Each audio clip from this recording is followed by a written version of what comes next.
Hello and welcome to Run with God. We've been studying on the Passover, and tonight is when Passover begins. The preparation day is beginning to wind up, which was from last evening, and when dark began until this evening.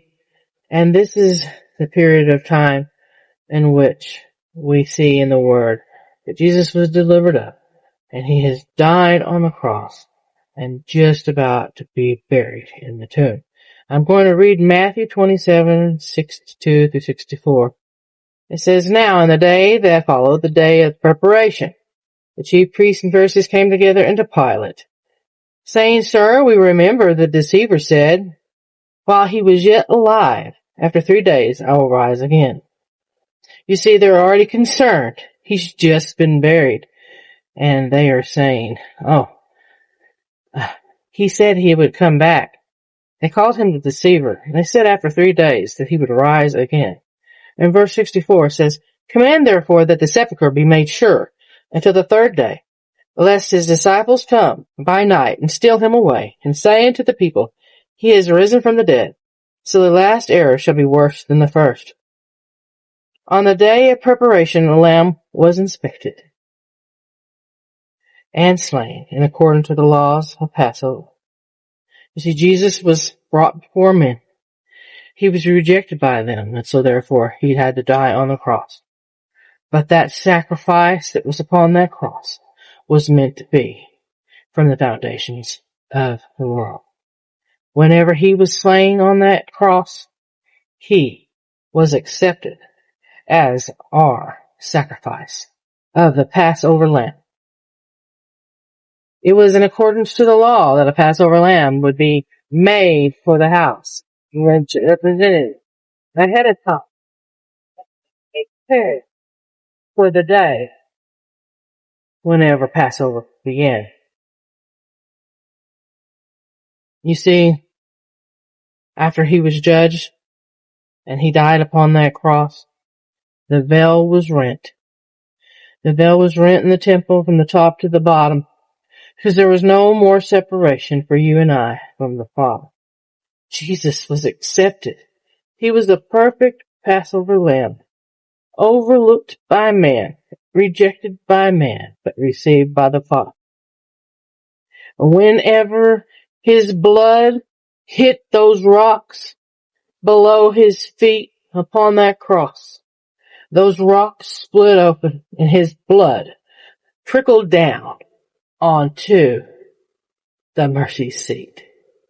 The mercy seat is not in the spirit realm here, my friends, but in that hill that was prophetic, where David took and buried Goliath's head. Jesus had defeated those who were the seed of the enemy.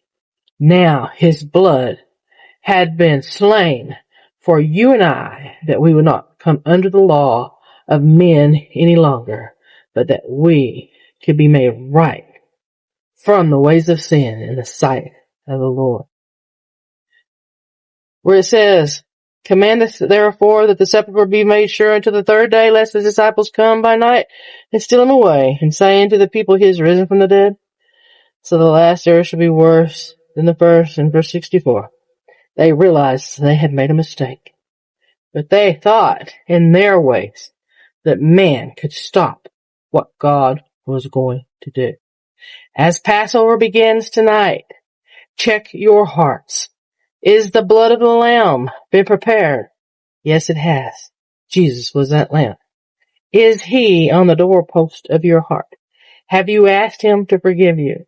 Have you asked Him to come into your life? If not, I ask you to do so today. Before Passover officially begins at dark, it's the beginning of the day of the feast of the Lord. You see, it's at the time which the light starts going away, which is represented by the first of the new day. God bless you, and I pray that as you enter this new day, that the Lord is in your life, and that the blood is applied as we go through Passover and as you go through your life. This time is now the true beginning of the 3 days and the 3 nights from which the Lord was crucified and will rise again. Count the 3 days and count the 3 nights beginning from now, and you will see the true days that was spoken of and prophesied from the story and the true account of what happened to Jonah, that prophesied the 3 days and the 3 nights in the belly of the whale, which was the tomb of the earth, when God was going to rise again. God bless you. Happy Peshat. I'll see you soon. Keep running with God.